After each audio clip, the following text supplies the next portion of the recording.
Hello and welcome to another edition of the Harrogate podcast with me, Andrew Gray. Today I have something radically different for you. No entrepreneurs, no business coaches. In fact, we've got a budding politician. Budding is probably an incorrect word to use because Diana Wallis was an MEP for many years. In fact, she was the Vice President of the European Parliament for some time. And today she's standing in the European elections for Change UK, the independent group. It's not a political broadcast, I can tell you I'm going to give Diana a hard time. And she's sort of smirking at me a little bit, and yes, I will give her a hard time. Also in the room with me is a much younger, sort of budding politician by the name of Harry Duell, who we've only met today. Harry is studying politics at Liverpool University in his first year, and he's helping to run the Yorkshire Change group for sort of younger people. I'll interview Harry a little bit later on, but first over to Diana. Diana, you are a very experienced politician, a very experienced lawyer. Previously in Liberal Democrats, I think you've also stood for the Yorkshire Party, which not everyone will have heard of, I wouldn't have thought. But is there anything that I've not done you service on with your sort of background? You know, introduce yourself to my listeners, please. No, I mean, that's absolutely fine. My professional background is as a solicitor, very much involved in assisting ordinary people and small businesses with cross-border problems in terms of European litigation.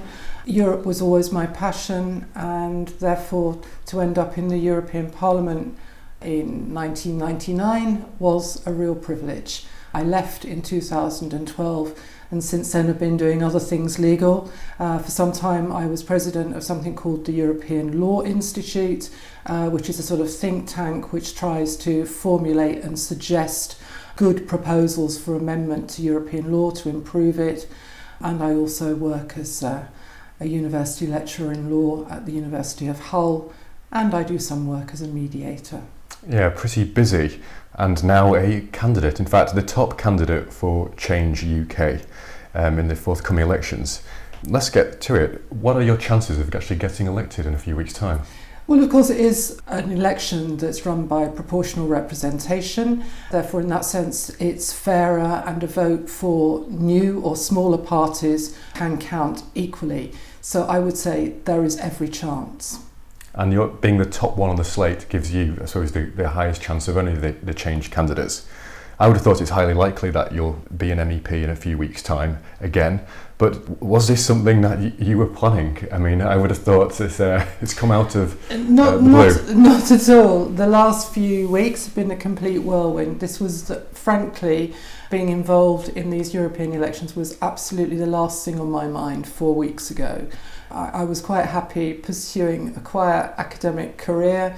Indeed, my husband and I recently acquired a dog because on my promise that I was going to stay more at home in the future. So this was not where I expected to be.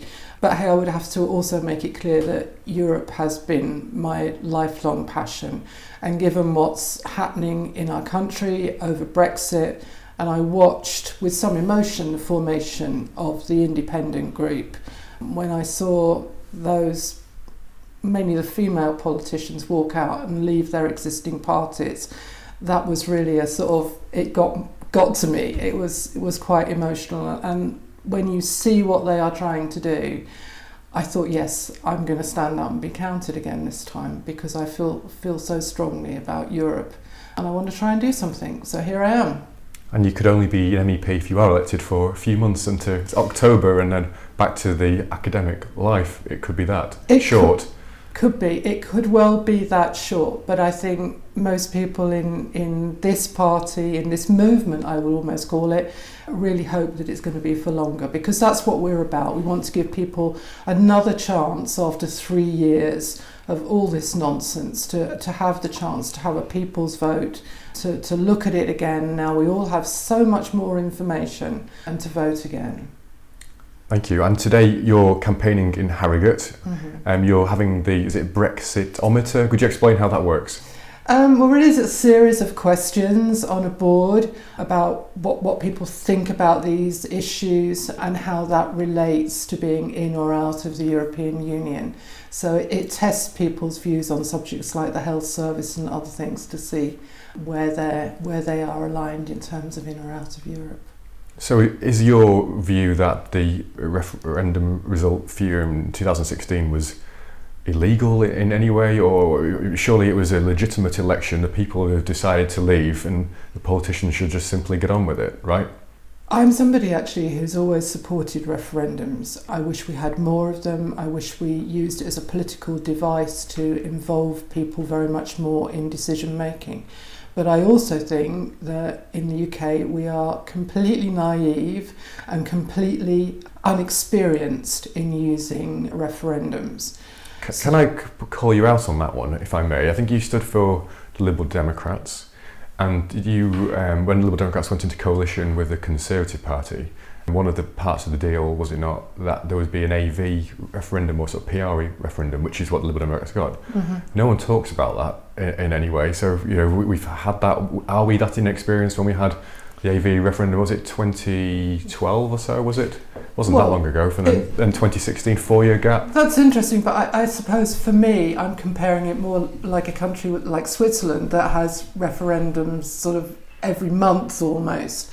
We're not experienced. If you look at the AV referendum, in the sense that that referendum was flagged as a binding referendum, whereas when we got to the referendum on in or out of the EU, suddenly it was flagged as being advisory only, and yet it's been treated as being binding by the way politicians have reacted to it. And it needn't have been. And there's also the irony, if you look at it as on a legal basis, that actually had it been a binding referendum, given some of the illegalities that seem to have surrounded it, it probably would have had to be ruled out of order. But because it's only advisory, that can't happen. So we're stuck with an advisory referendum where there was probably misconduct that's been found by the Electoral Commission on the Leave side, but we're still stuck with this result, and everybody's accepting it as, we've got to honour that. Whereas, if you were a business 3 years on, you've got a lot more information available to you, wouldn't you want the opportunity to reflect and think about it again? I mean, that's where I am with this. More information now, we understand what the implications might be, let's have another look at it. But not only that, again, if you look around Europe, not just Europe, most countries, if they have used referendums, they use a two-stage process where exactly that, you have one referendum, maybe about the principle or whatever, and then when you know exactly what you're going to do, you go back and have a confirmatory referendum and look at it again. But did we not have that in a sense with the general elections, where the two main parties which hoovered up most of the votes, sort of destroying Liberal Democrats in the meantime, both stood on a platform of sort of Brexit means Brexit, to coin a Theresa May-ism. Isn't that essentially the second stage of it, so that the people voted again for those parties that said that was on their platform? Well, unfortunately not, I don't think, when you look at the way certainly the Labour Party sort of used a form of sort of constructive ambiguity on the question of Brexit, with people unable to know really whether they were for or against. I mean, the manifesto said they wanted to carry out this mandate from the referendum to leave, but then when you look at the discomfort that has caused with many of their MPs, particularly those that left to form Change UK, you can see that something was amiss. People do not see the Labour Party as being Remain, or more likely they see their vote has been misinterpreted in terms of voting for the Labour Party as a Remain party. Back to Harrogate, or to Harrogate I should say. Harrogate voted, I think, something like 52% Remain, 48% Brexit, I think, or around about those sort of numbers, which was a bit of a surprise to me, I would say. But Yorkshire as a whole, I would have thought, was more Brexit than Remain. Do you have any of the statistics off the top of your head? I don't have statistics off the top of my head, but you're of course absolutely right. Yorkshire did vote quite heavily, actually, overall in favour of Brexit. People, of course, will have made up their own minds why they wanted to vote in that way. But if I could venture a suggestion that there was a lot of frustration that this region has been ignored and that things could be done better and in a less Westminster-centric way. And I think a lot of it was frustration that was exhibited by voting no in the referendum. So sort of a plague on all your houses, and this is our chance to, try and make some sort of difference. So yes, we're in a heavy Brexit region, I don't deny that, if you look at 2016. But what I do think is that now the mood has changed. People can see how this might affect their lives, and I think there will be a change in the way people want to express their views. But what I am more worried about is, even if you stop Brexit, what you have got to do in Yorkshire and certain other regions of this country outside London is you've got to do something fundamental to change the balance between how power is dispersed or used between Westminster and the regions, and that's particularly, I think, needful in Yorkshire. And I have always been and remain a huge supporter of what is now called One Yorkshire devolution. Has to happen. Thank you. When you were an MEP for all those years, and maybe again soon, how much sort of postage did you get from the people of Yorkshire, asking you questions? I mean, did people know who you were? Because people tended not to vote in European elections. It would be difficult to have a constituency office because the constituency was Yorkshire, it's huge, and there's however many of you were sort of representing Yorkshire. I mean, did the people of Yorkshire, and Harrogate in particular, were we contacting you? Did we understand what you were doing? Absolutely. We used to get a huge postbag from all over the region. But look, this is the beauty of a PR system. You had 6 MEPs for Yorkshire, which meant effectively that people could choose who they went to in terms of the issue that they had, their political persuasion, or whatever reason might motivate them. So in that sense, it gives people choice about the representatives that they use. So for instance, out of the 6 of us, people might have come to me because they had a legal type problem, or it might have been because of other issues I was working on at any given time. A lot of people would write to all 6 and see who jumps first. That's great, you have competition. So I think that's one of the beauties of a PR system. It gives people that choice about who they use. But yes, I mean, people are aware of what MEPs do. I think the thing that sometimes, there are often individual cases where things that you were able to achieve things for people. But what I noticed more than ever was that people used to come to MEPs as a sort of almost a last resort, and also with a sense that Europe was something about rights. And if your rights had been infringed, Europe could do something about it. Now, it may in some ways have been misguided, it may have been a mixture of a whole lot of things, but I think it gave people the sense that here was a last port of call, and that's extraordinarily important to me. But also, did people know who we are? Obviously, I live in the East Riding of Yorkshire, and I can remember Humberside, as it still is, BBC Radio Humberside, doing a Vox Pop thing around Hull and asking people, did they know their MEP? And the journalist said to me at the end, actually, to be honest, Diana, they did know who you were. Well, that's very good. I didn't think you were going to say that, actually, but good. That's more, that's your area, I guess. Yes, of course. Would the people of Harrogate know that who I you don't were? know. That I don't know. But, you do all sorts of, one of the fondest memories I have to do with Harrogate, and maybe a small thing, Harrogate and Knaresborough, the twinning association in Knaresborough with Bedburgh in Germany. I was able to arrange with a German MEP who came from that region. We had a joint visit of people from Knaresborough and Bedburgh together, came to see the Parliament in Strasbourg. Very good. I didn't know about that. Thank you, Diana. So, this is a bit of a tough one, but are you a bit of a political chameleon in a way? If you've been if that's the right word, a Liberal Democrat, Yorkshire Party, Change, how do you think the outside world would see somebody who they might regard as flipping and flopping between different parties? Has Diana's views not changed, as in the parties have changed and you've had to sort of move with the times? I mean, are you just not very loyal? And should you be loyal? Look, what I would say is my views have remained consistent, but I joined the SDP in... There's another one, that's 4. Yeah, but I joined the SDP in 1987, and it obviously merged with the Liberals to form the Liberal Democrats, and I was within that party until 2012. So I think that's a pretty long history in one party.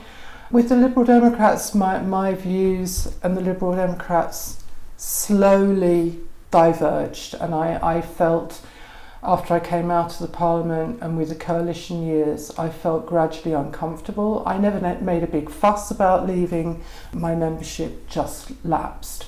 But the things that were important to me and have remained consistently important throughout are one, Europe, and two, this region. And it was partly to do with the region that I became so upset when Vince Cable abolished, for instance, the RDA in Yorkshire Forward, the Regional Development Agency, and then a few months afterwards said, oh, well, we needn't have done that in Yorkshire. Well, that put us back in terms of inward investment in a way that I think was entirely unnecessary. You could have democratised it, you didn't need to abolish it. And there were other issues to do with regional funding while I was an MEP that I felt we could have got from Europe, and when my own party was in government, unfortunately it didn't respond in a positive way. So I became increasingly unhappy. I'm more concerned that we did raise the flag, as it were, of Yorkshire devolution more strongly, and that was why I became associated with the Yorkshire Party. But sadly it's become a Brexit party, it's not a Remain party, and therefore could no longer have my support. Understood. Fair enough. Fair answer. Let's talk about your values. And other than Yorkshire and the European Union, there must be other things in there as well. For example, if it comes to matters of libertarianism, would you regard yourself as a sort of libertarian or a liberal, or how else would you describe Diana Wallis?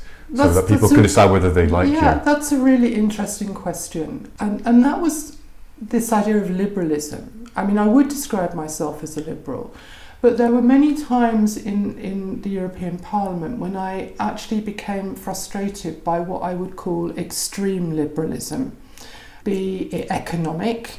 And if you think within the Liberal group in the European Parliament, we had the German FDP, and the German FDP in the German National Parliament, the Bundestag, sit to the right of the Christian Democrats. Wow.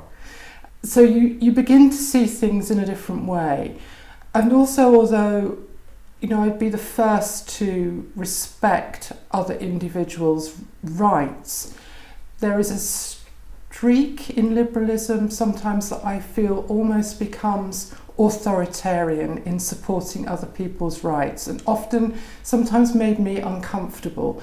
I didn't feel there was enough of the sense, this old idea that my fist goes as far but no further than to the end of your nose. You've got to respect somebody else's space, and sometimes I felt that liberals didn't do that. I remember one instance, for example, it was to do with the appointment of a commissioner in the European Parliament. The guy was an Italian, but a very strong Catholic. And of course he had certain personal views on issues like abortion. He was a brilliant lawyer with a good background, but the Liberal group felt they couldn't support him. Now, I thought that was wrong because I felt the guy should be judged on his merits as not... But did the Liberal Democrats not have a similar problem with Tim Farron when it came to matters of... Exactly. And that's what all everyone remembers is Tim Farron doesn't like gay people, which I'm sure he will oppose if he heard this podcast, but that's how it was perceived at the time. So maybe they're just being astute politicians, perhaps. I think you can take liberalism too far. What I'm sensing, ladies and gentlemen, is that, Diana, you're kind of devoid of ideology, and I mean that in a really positive way, other than the European Union, but I think that's an ideology. I mean, if somebody wanted to pigeonhole me, yes, I would say I was a Nordic social democrat. Okay. I'm not sure everyone who'll be listening to the podcast will exactly know. Could you explain the Nordic, as in you like the Nordic model of sort of higher taxes, great benefits, more equal work environment sort of stuff? Yeah, but still with the sort of liberalism that also goes with the Nordic countries, yeah. I'd probably place myself in exactly the same place. But I'm also sensing lacking other bits of ideology. I'm not seeing us pulling out of you, which is exactly why it seems to be you're in the right place and with Change UK. And that's why I really feel joyful about being in this party, yeah. So, Diana, can you name them the 11 MPs that led their parties to set up Change UK? Well, that's quite a tough one, but let's have a go. So, Heidi Allen and Chaka Amuna, Gavin Shulker, Luciana Berger, Anne Coffey, very good, Mike Gapes, Chris Leslie, Joan Ryan, our own Angela Smith in Yorkshire, of course Anna Soubry and Sarah Wilson. Well done. Now, are there any of those 11 you have a particular affinity with them, for example? Or was it just the idea of them? It's not the personalities? I think for me that sort of image that sticks in my mind was when they sort of walked out and you saw Heidi Allen and Anna Soubry and Catherine Wollaston. That those three women, that really did get me. I mean, it's very special. And having met them subsequently, I feel even more strongly about that. Also, interestingly, I'm quite taken with Chris Leslie, who I confess when he was an MP up here in Shipley and I was an MEP, we had a bit of a set to once, but now I've every admiration for him and actually how he's put this campaign together, because he's in charge of the European election campaign. It's interesting the way you answered the question. You sort of went with the three Conservatives more so than the sort of 8 former Labour MPs. Is that perhaps, again, I'm just trying to get to the bottom of Diana Wallis, who you are, and it's interesting that you picked the Conservatives. Is it because they're women or more independent-minded, or was it because you're more the Tory side and the No, Labour? I think it's because they're independent-minded women, and I guess that's the thing that I liked. The feeling that I liked when I went to the European election launch in Bristol, where you saw that there were people of all parties and none, but also a large number of women. And I think it's great on our list in Yorkshire. Our list is 4 women and 2 men, and we're the only party list out there that is led by 2 women. Or a woman, in fact, we're the only one. Tell us about your colleagues here in Yorkshire. Tell us about the other 5. Oh, it's great. At number 2, we have Juliette Lodge, who's former university professor, and her whole area was sort of European politics, European women's rights. She's somebody I'd admired for years, and when I was offered the opportunity to be first on the list, I asked who else, and they said Juliette Lodge, and I said, wow, that's something. And then at number 3, we have Sophia Bowe, who's a businesswoman, a dentist. She's set up a whole number of dental practices all over Yorkshire, and she's really great fun, very sort of entrepreneurial. Next, we have Josh Malkin, who's actually from the Renew Party, who Change are working together with. He's a very interesting character, involved in all sorts of things to with the environment and also mindfulness and other issues. Very interesting guy. Then we have Ros Mullen, who has background in education, working in schools, Academy Trust. Again, somebody with a very dynamic personality. Steve Wilson, long-time Labour Party activist previously, a Sheffield councillor, and of course he is married to Angela Smith, our Yorkshire MP in Penistone and Stockbridge. Just an interesting team, not the usual people, I guess, in that group. So Diana, with Change UK, everybody knows, or more or less everybody knows, that their first priority is people's vote, halting Brexit. Sure, we get that. But what other policies, if any, do Change UK have? Well, I think the other thing that's very important to me, having been involved in a political sphere, and for all of us having witnessed what we've seen in Westminster on our TV screens over the last weeks, is to get away from this sort of political, dogma-driven attitude to politics, which I think has really it's always been there in the UK, one side against the other down, a chamber in a very antagonistic way.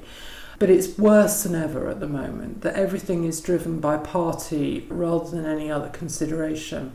And what Change UK has said, and this was one of the things that so much appealed to me, was that policy would be evidence-driven. And I think, as it always should be. As it always should be. And I think, if you listen to Heidi Allen, she was saying, from her sort of background in business, she came into politics and assumed that would be the way things would be done, but found out, no, that's not how it's done. And I think if change can, and everything I see tells me that it can stick to that idea, then I think that will be hugely important to get back our respect for expert opinion. Yes, of course, you should challenge and question it, but at least look at it, give it proper credence, look at alternative opinions, but don't just be driven by what's in the best interests of your political party. It sounds in a way that Change is setting themselves up against the Michael Gove-isms from the 2016 campaign. I think, did he say we've had enough of expert opinion? And it seems almost that's helped to form this new party based on experts. But do you tell me also about some of the policies as well? For the people are going to vote, they want to know it's a bit more than just Remain. I think that's absolutely right, but I think people have to, perhaps for once in their sort of political life, to look at something and saying, actually, I'm going to go with the feel of this thing and the feel of these people in terms of values. And I think that's what Change did very well, was set out a statement of values. And I think that's important, to know that we would go in this direction of evidence-based policy making. But yes, yesterday there was a small sort of manifesto issued which contains all the sort of centrist policy issues you would expect.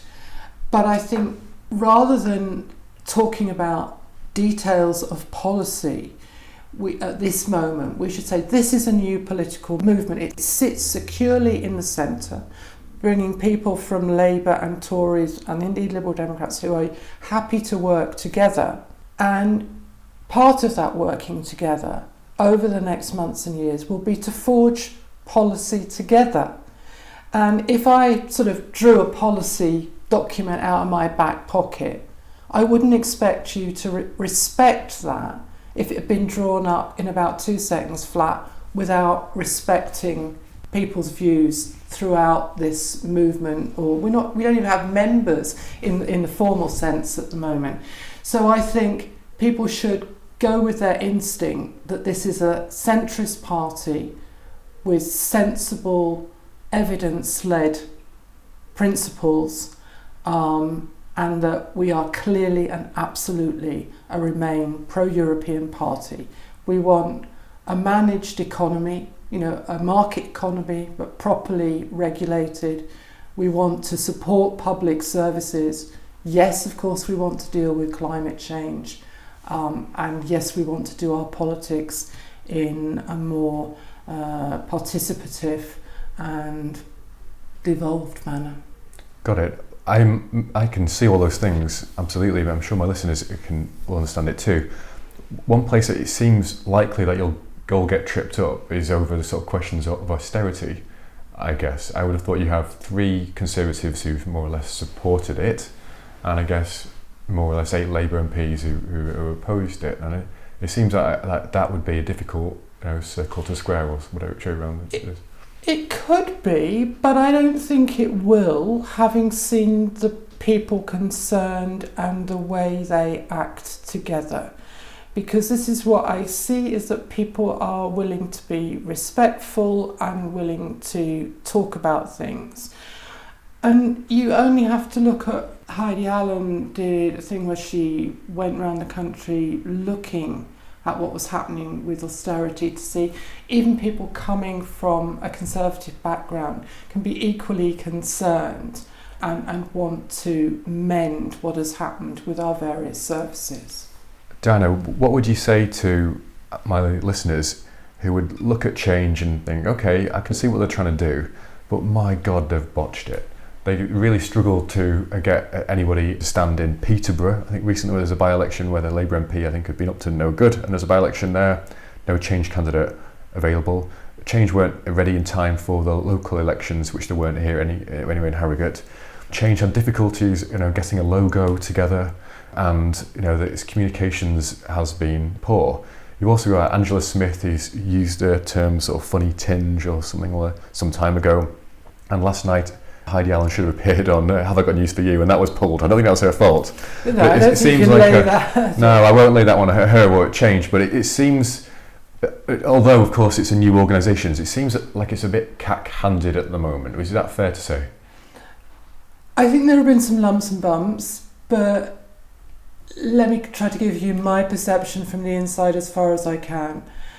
I think when these MPs left their respective parties, I don't think they necessarily thought they were going to set up the entire sort of machinery of a new political party. I think they maybe thought about just having some sort of movement, as I've described, but then the European elections were there on the horizon.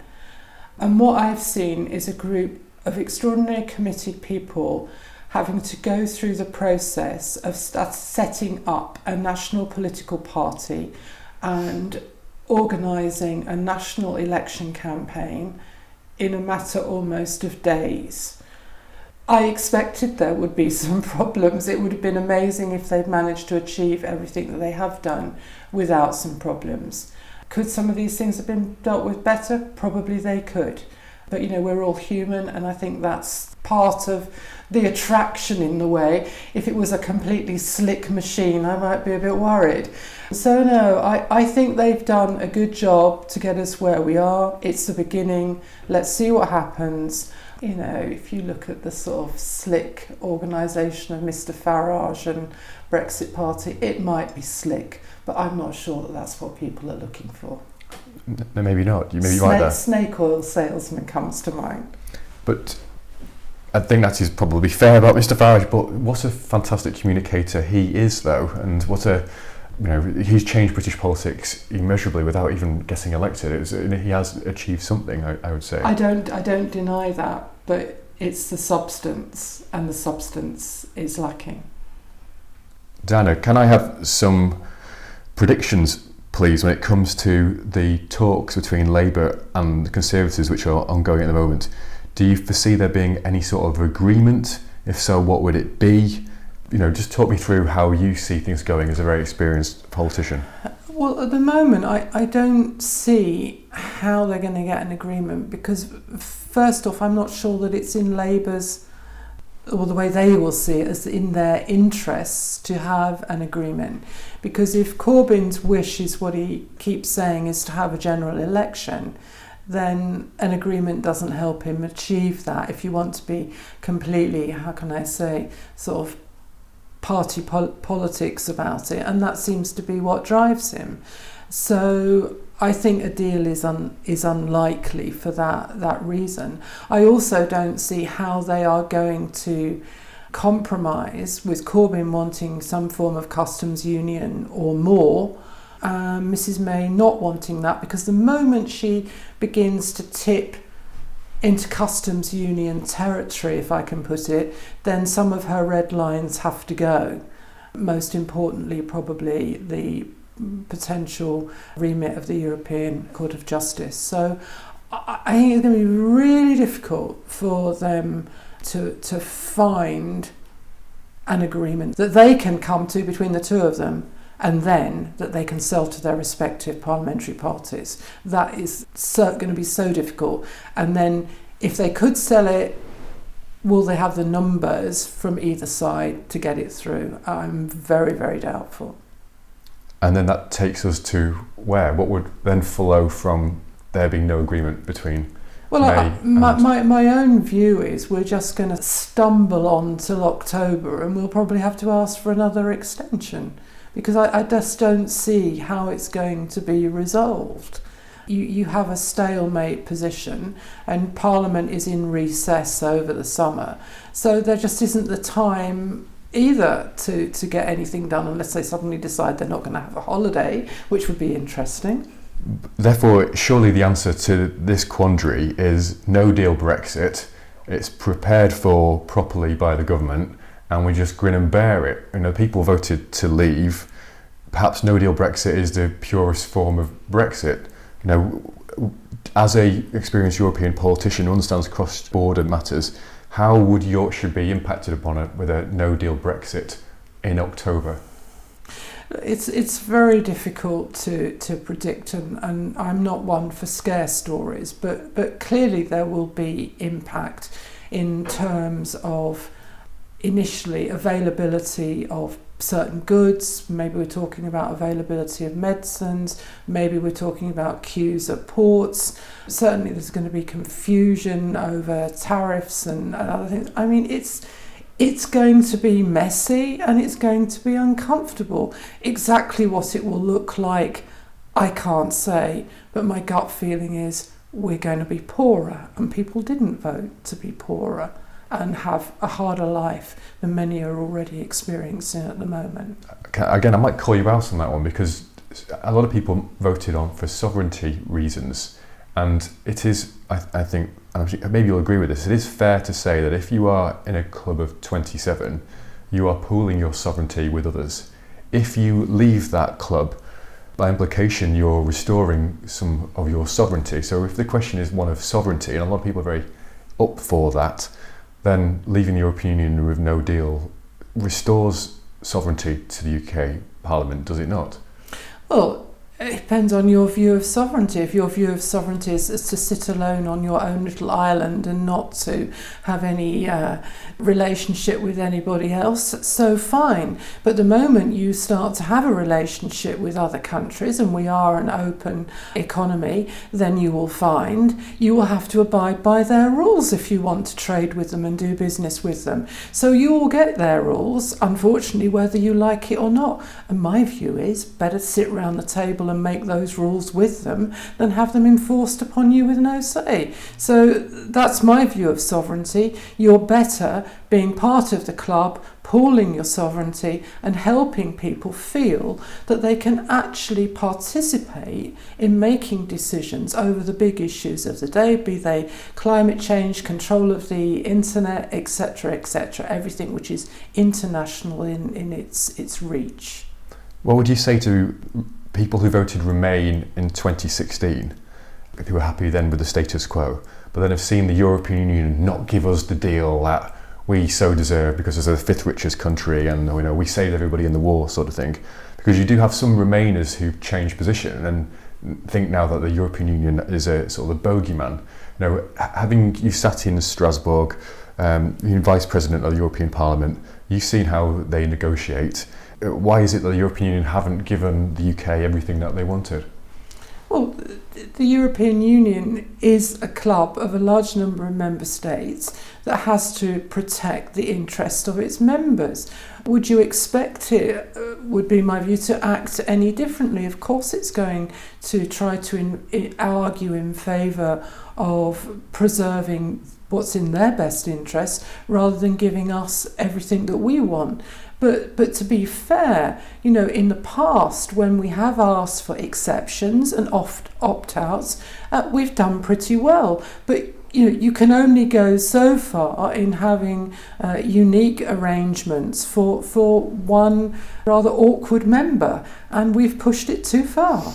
So with the elections round the corner, Diana, give me some predictions that I don't think you like doing of the sort of national share of the vote, because I think the opinion polls, I think yesterday, Harry was telling me, were about 8% on a Comres poll for Change UK. What's your sort of feel for where it'll be? Is the direction of travel with you, or are you fighting an uphill task because the Liberal Democrats had this massive resurgence in the local elections not that long ago? Look, I hate these sort of prediction things. My sense is we're sitting on something quite exciting. There seems to me to be some sense of movement in our direction that I get from talking to people and one thing and another. Will we make it? I don't know. I think we will have some MEPs elected. I've no doubt in my mind about that. We will have to see what happens in this region. But I also feel quite strongly that we are taking people or people are moving to us from all of the different parties, in terms of Labour and Conservative mainly, but also there will be people from the Liberal Democrats who will probably like what they see in a new centrist party. So let's see what happens. And to do something new, perhaps an electoral pact was required between the Remain parties where, maybe Liberal Democrats stood down in certain areas or SNP in certain areas and then stood down in others so that there was perhaps a bigger share of the Remain vote. Why has there not been any sort of electoral pact with the Remain parties? Yeah, I mean, that seems like the logical thing to happen, but I think the time was very short in which to achieve that within this electoral system. It seems to me there were some discussions. People have made various allegations about why it didn't happen. I tried only at the beginning of last week in this region to hold out a hand to Liberal Democrats and the Greens. I asked both their top candidates if they would at least campaign once a week with me together for Remain votes, and I'm afraid I haven't had any proper response. That is surprising to hear. Thank you for letting us know. Ladies and gentlemen, now I'm going to turn my fire on this young student before me, Harry Duell, from Hull, Sheffield way. Whereabouts are you from? North Ferriby, so the village next door to Diana. No problem. Near Hull. And you're the first year university student at Liverpool. Tell me what you're sort of doing in terms of your political campaigning at the moment. Well, in terms of experience, I was chair of Hull and East Yorkshire Young Labour, and I was secretary before that. So I've come from a Labour background, and I left the Labour Party earlier this year, before Change was founded. Why did you leave? Because of their stance on Brexit, anti-Semitism also, as well as kind of the general direction under Jeremy Corbyn, in a direction that, for me, seemed to be away from electability, away from where parties are successful, which I believe is in the centre. But Harry, may I make a guess that you probably joined because of Jeremy Corbyn? I joined before Jeremy Corbyn was elected, and I voted for Liz Kendall in the Labour leadership in 2015. So I didn't follow the tide, but like everyone else, I was ready when Jeremy Corbyn was elected for him to change politics, as he said he would, a kinder, gentler politics. And I thought this is something exciting. Someone with clear values and decency, and talked about doing Prime Minister's questions differently. But obviously, I don't think this has worked out, and therefore I left and was kind of politically homeless for a while, which is something that I've identified in a lot of other young people that I know who feel like there's no place for them in any of the main political parties, largely down to Brexit. So, Harry, as a young person, we double your age. What's your sense with where younger people's sort of politics are? You said that some people are a bit cheesed off and so on, but my sense is that younger people tend to be very pro-Corbyn. I think, and he's riding.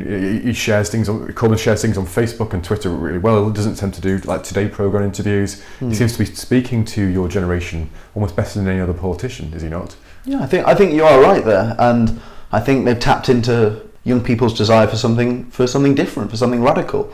But I'd argue that their position on Brexit is losing young people by the day.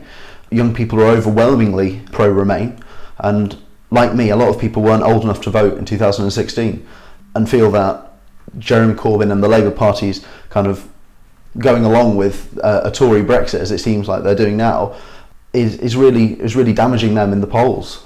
May well be so, but do you not have some sympathy for the Labour Party insofar as, sure, a lot of their MPs are Remainers instinctively. They're led by a Brexiteer instinctively, but a lot of the Labour constituencies are very, very heavily Brexiteer, particularly up in the northeast. So aren't Labour just kind of reacting to the maths of the situation? I mean, it seems a bit harsh to you're being a bit harsh on them, are you not? Haven't they got it? How do they become a Remain party when their members Remain, but their voters tend to be Brexiteers? What would you do if you were Jeremy Corbyn? Well, I think he's in a very difficult position to be in. Their members are in favour of people's vote overwhelmingly. Their MPs are in favour of a people's vote overwhelmingly, but their voters don't seem to be. So it's kind of an electoral deadlock. There's no real way to go for him. But I think the area where people aren't too impressed with how the Labour Party are behaving is that they're not being honest about where they stand. If he came out and said, we are a party that's in favour of Brexit, but it's going to be a Labour Brexit, a soft Brexit, as they say, then I think people would have a lot more respect for the Labour Party. But they're doing this kind of facing both ways thing now, which means no one seems to know what they stand for. They don't speak to Remainers, and they definitely don't speak to Leavers. Now, Diana was a little shy when it came to making predictions to the future. I understand that, I really do. But I did try, ladies and gentlemen, to get her to sort of nail the colours to her vast more than she did a little, but I understand the position. I think Harry not as a candidate, I think you might be more forthcoming, perhaps. Yeah. What are your predictions for the European elections?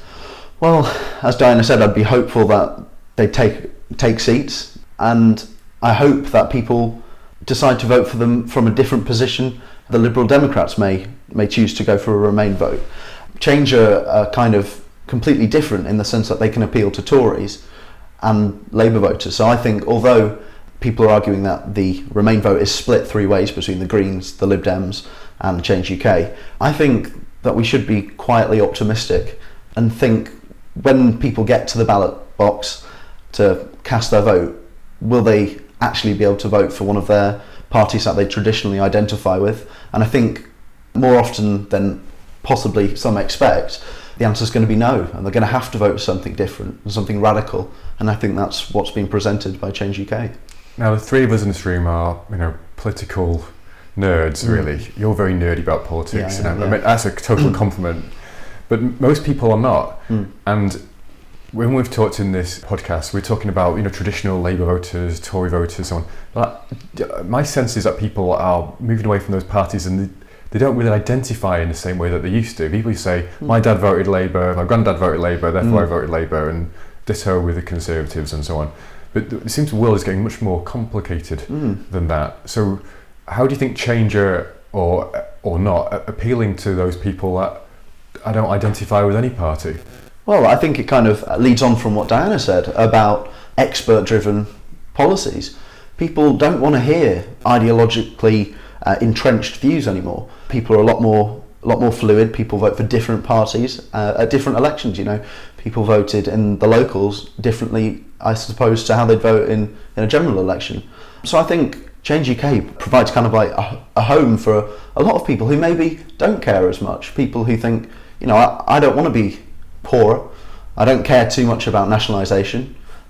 People who are generally just hopeful for the country. So I think they can kind of fill that void of a lot of people who don't know where they'd go and maybe don't care as much. So, Harry, this is going to sound like a question about a film title, but how did Harry meet Diana? Or Sally, I think is the name of the film. How did Harry meet Diana? Well, I first met Diana when I was 14 and at school. There was a hustings for the 2015 election, general election, where Diana was running in Halton Price and Howden.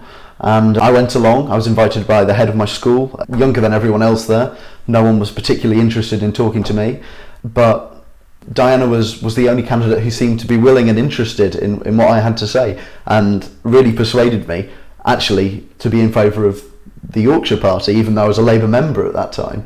So she spoke a lot of sense, and also you get down to the human behind the candidate and see that actually she seemed like a really nice person and someone that I could identify with. And it just so happens that I followed Change UK and saw that she was the lead candidate in the region, and met up with her earlier this week in Sheffield at the rally that was going on, and now here today.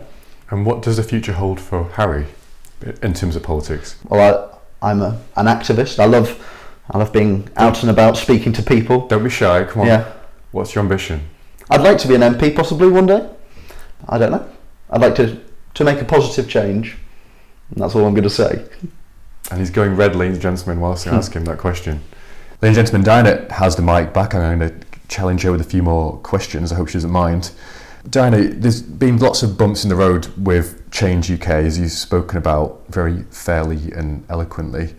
It must be quite exciting being in this new political movement. I've not remember one happening in my lifetime. On the European continent, which you'll be much more familiar with than probably most people who listen, are there any sort of examples of like a Change UK coming along and shaking things up? Well, clearly Macron is the biggest example. He came almost from nowhere, of having been a not so well-known minister, to form a movement which completely swept the board in the French presidential elections. But look, this is also my perception of European politics in general. When I sat in the European Parliament, it was always with some bemusement that I watched our Italian colleagues, who seemed to form parties at the drop of a hat and shift between political groups. And sometimes you couldn't keep up with who was sitting where. But what it showed to me, that actually there was an excitement and dynamism about having real political discussions and doing new things, which has been completely lacking in the UK until somewhat recently. And right, you can point to the right and UKIP and the Brexit Party, but what I'm talking about is to see new political movements, new political parties and discussions and excitement in the centre ground, which we're now experiencing for the first time in a generation. And that to me is something to get excited about, because it makes people think about politics. It makes them talk about it in a good way, not just about Brexit, that things can perhaps be done differently.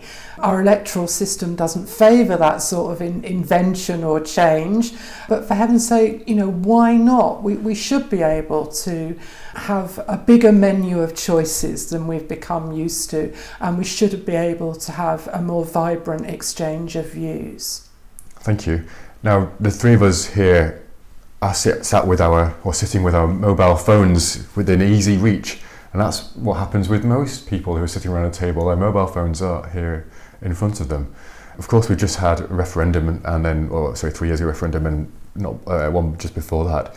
And I wonder, Diana, do you see mobile technology as being useful or influential in how Change UK sort of forms its policies in the future? I mean, will, for example, members, when there is a membership thing, be able to vote, by clicking a button on their smartphones? How do you see technology interacting with either the European Parliament or Change or politics? Moreover, I've always thought that technology and where we're going is a hugely positive and liberating thing. It can be, but we also have to appreciate the downsides and the dangers, and we've seen that with what happened with the use of personal information and data by Cambridge Analytica and Facebook, probably during the referendum and almost certainly during the American elections. But should we be embracing technology? Absolutely, we should. The more involvement we can get, it's actually, although I'm sort of okay with Twitter and stuff, it's been a revelation to me how much, even just in a couple of years and in this election, it's being much more used perhaps than before. And I think that's good. My only fear is we all become a bit trapped in our own little echo chambers. I wish we could use social media more to allow us, yes, to have these virtual relationships, but to move them into real relationships, like we are now sitting around a table talking and discussing ideas, because I think people do crave to have proper, contact with other human beings rather than just on a black mirror. Thank you. Diana Wallis and Harry Duell, it's been an absolute pleasure interviewing you. It's the first political podcast I've ever done. I hope I wasn't too hard on both of you. I think we're going to be seeing you, Diana, in the European Parliament soon. For how long, I have no idea. And Harry, I think you've got a glowing political career ahead of you, because you're fantastically eloquent and mature. I wish I was as mature and as eloquent now as you are, sort of half my age. So good luck on the campaign trail, and thank you for your time. Thank you. Thank you very much indeed.